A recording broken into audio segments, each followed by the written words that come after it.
opinion. What up?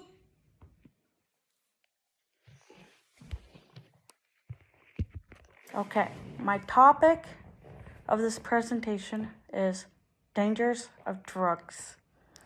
Everyone thinks drugs can be just fun and games, but it's not once you get addicted to it.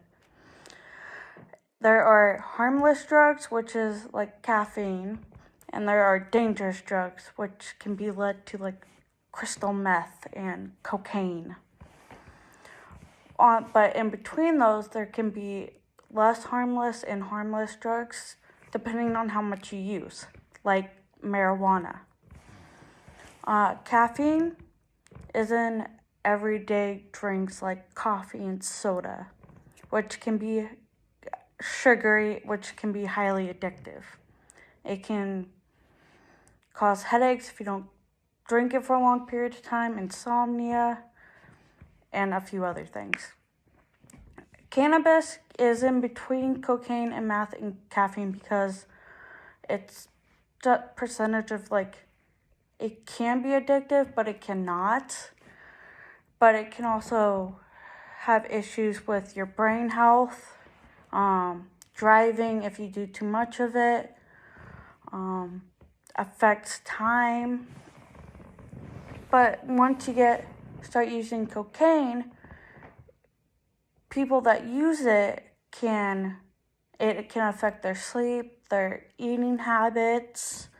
It can make them angry, hesitant, highly aggressive, even when they're not using it. And the long-term effects can cause liver, kidney damage, lung damage, and sexual problems. But when you go to meth, you can have increased rapid heart rate, increased blood pressure, increased body temperature, tremors, and it can also lead to death, which is in extreme cases if you use too much of it.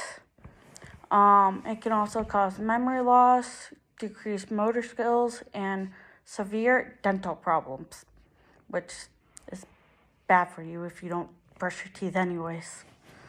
The symptoms can be drug cravings, depression, anxiety, and with all these drug treatments and that you can get for any type of drug, the young people, like the young adults and below 18, are more high risk of relapsing in the days and after the treatment of like being let go because their brain isn't like fully developed. Actually 1 in 6 people before the age of 18 can be more high risk of getting addicted to marijuana because their brain's not fully developed.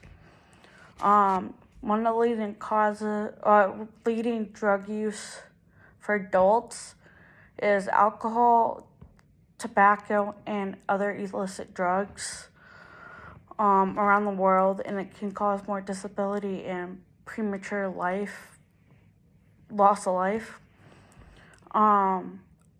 According to a study in 2015, 18.4% is heavy alcohol use in the past 30 days, and 15.2% was for daily tobacco smoking. But there is always treatment for any type of addiction that you have, even if it's for drugs, alcohol, any sexual addictions you have, but mainly drugs. If you're willing to ask for it, there's always treatment for it. But if you don't, there will be consequences like eventually probably death, or death is like the major consequence. Is that it? Yeah. Very good.